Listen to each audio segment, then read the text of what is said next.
Hello everybody, Forest Monty is here after a long time in forest with the biggest two trackers side by side. This should be short video uh, for someone who is going to buy or thinking about to buy a tracker.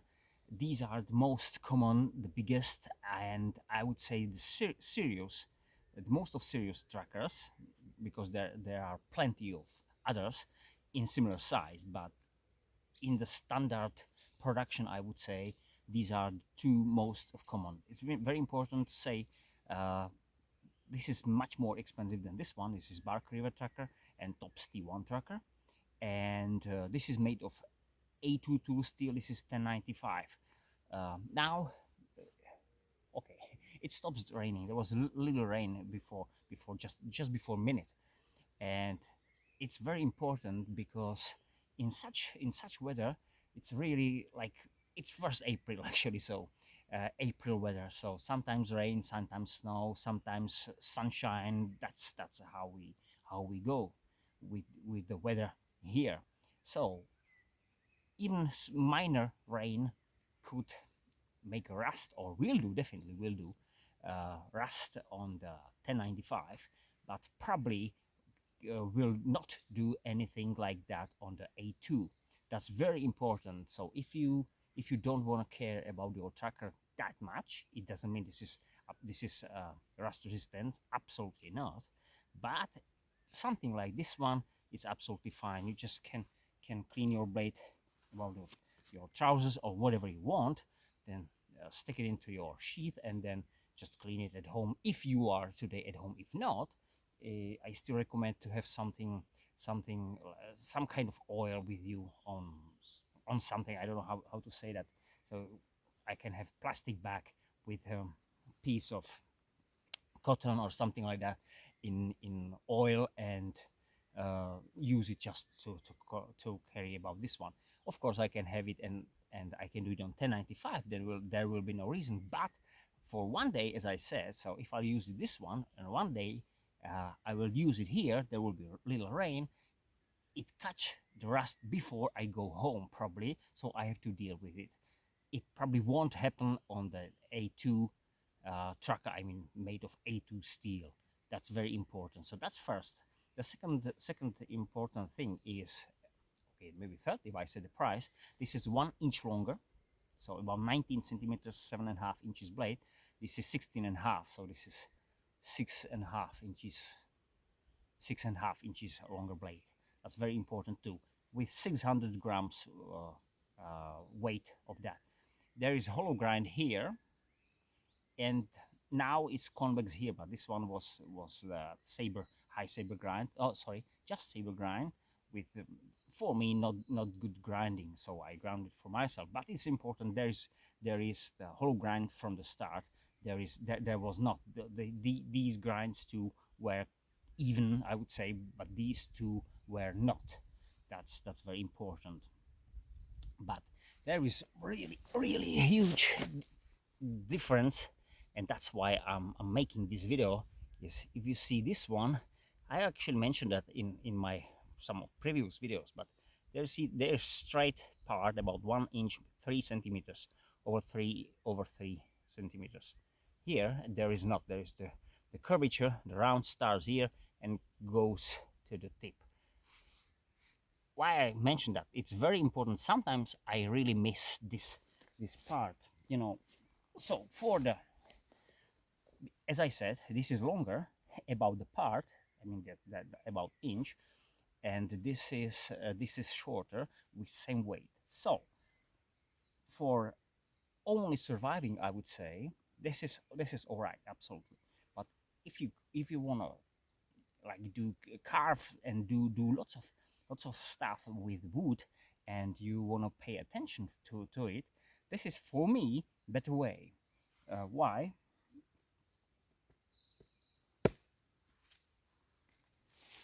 When I chop, I have I have control what I chop down. So I'm there like with an axe, like carpenter's axe, you know.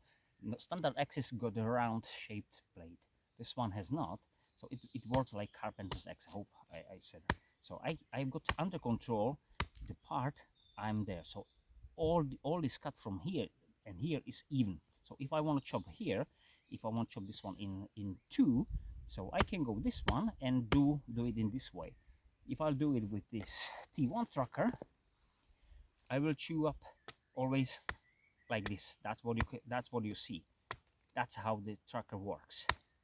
This one. So if I want to go through, then it's generally fine. So, but if I do it in this with this, I got a whole cut is there. The deepness is same. So if I want to craft something, I can do it with this. This one is hard to do with this tracker, just because the belly, because each point when I touch the wood is on different angle, right? So again, the point is, if I want to chop with this and want to craft something, I like to have this one. Sometimes, you know, we do for the sticking parts, we want to do U-shaped kind of notches. So I go deep here, and then I take the middle off, of course. Then I'll get some kind of U-shape with squares.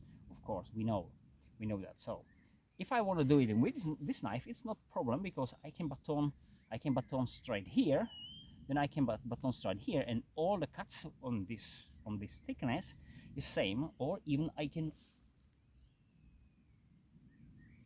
move the blade on the surface, and I would still kind of same as a impact or chop or something like that, you know. So I got this one. I can't do it here, of course, from the reason I said so, because I'm in contact. When I go deep, always this part will be deeper than this part. Of course, I can do it here. That's why that is the way how I do it on this tracker. So I do it here. But the truth is that I got this teeth or hook here already. So my space for that is limited. Which here, if I move it, I don't have the limited space. I can do it here, of course, but that will be the same situation. So for crafting, this one is better for me, because I got under control what I'm chopping. I got even chops, which I mostly like. If it's not only I simply want to chop through, then it really doesn't matter. But if I want to build something made out of wood, any construction, and I want to have these parts to stick together, then this one could be a problem. So then I will go for shape like this one. I won't talk about the saws, because I saw many now like tracker like knives with the saw, where there is a grinding on the blade, or on the saw back.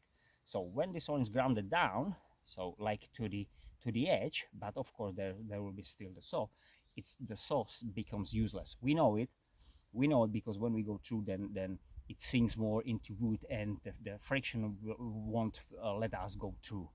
This is in the same thickness, so it's actually all right for notching. We know this is not for the true saw through something. This is just for notches.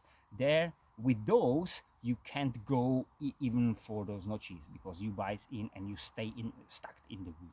But that's what we normally know, so that's obvious.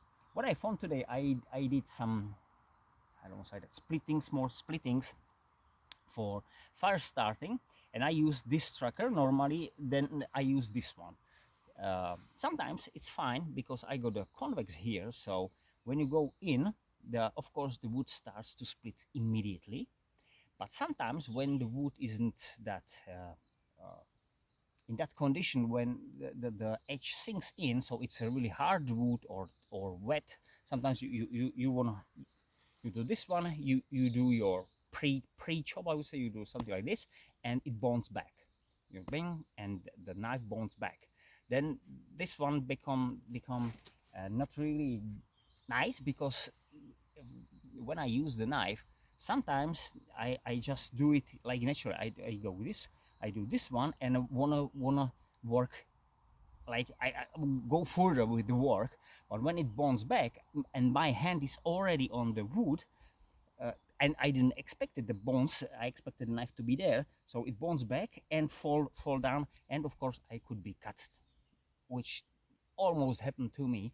I use gloves now, so it's not really a big deal, but it's nice. Why I mentioned that, there is a hollow grind, which is also not as strong, of course, but it sinks into wood much better. So today I made those splits, as I said, and that was fine because the hollow grind sinks into wood much easier, and then because the whole grind is of course grounded like this one, it sinks into wood, and as it goes into wood, then the wood splits.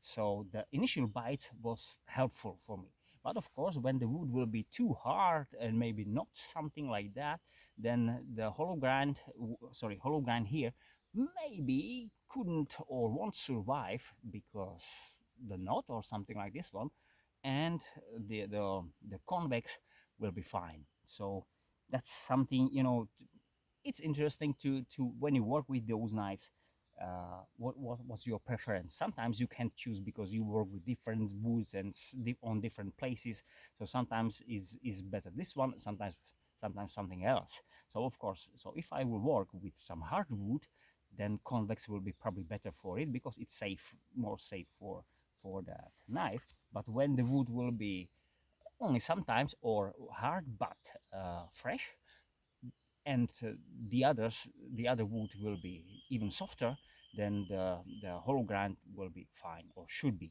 fine. That's what I want to say. Is there something else? If I count these two, oh yeah, the hook, that's very important. So I've seen many Bark River made hooks here. This one is after repairing. I'll show you the detail here. This one is after the repairing. See, there is a jump, this step. It shouldn't be there. One side is a little bit better than the other. This is one from the oldest what they make, because now what they produce, actually what I've seen so far, these are the new one are better. They got better grounding. They grounded the hook further here, so this way, then of course it works better. So something like it should be here, and of course this is my upgrade because it wasn't here too. If you check the original picture how this one looks before as a new, okay, as a new, then you want to see this one isn't there done properly too. But on this one it was much worse than on this one on the start. After they regrind this one, this is a little bit better, and after I regrind this one, this is much more better. Now we can see the difference, I hope.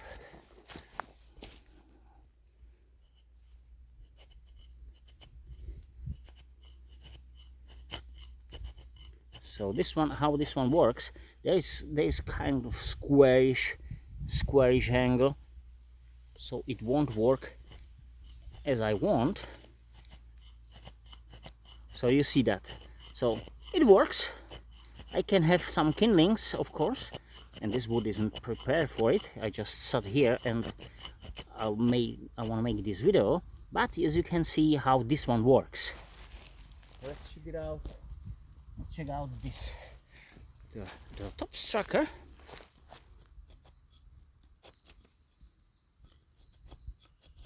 So this is much more what you probably expect from. So I hope you see that. I'm sorry about that one. Yes. So these kindlings are. It's not the safe way. That's why I got the glove here. But these kindlings are those what you want normally from your tracker. Yeah. Yes. See that. So you want to have something like this. See, the sunshine is exactly here. Sorry guys. So now this is what we want. So if I'll try it again, thanks to the sunshine. Hope this one will be better for you. So now you can see this is straight taken from the wood, taken from the ground. So this is not prepared. So As you might see, it's not perfect, but I can still do something like this. I got plenty of these. I got, see these nice long shape. Let's try this one again. In the same way.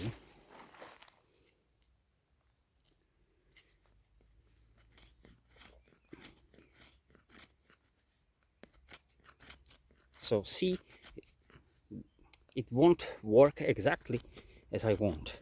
I believe the new design, how they do it now, it's much better than this one. Yes, you have some kind of shavings. See that now? When you got the right angle, it works, but when you turn it, twist it, then it's not all right. But this is okay now. This is okay now. So something like that. So anyway, what I want to say, the hook should be done in some kind of this way. So it should go over the angle, over this one, and bites from the angle. Then this one becomes sharp and not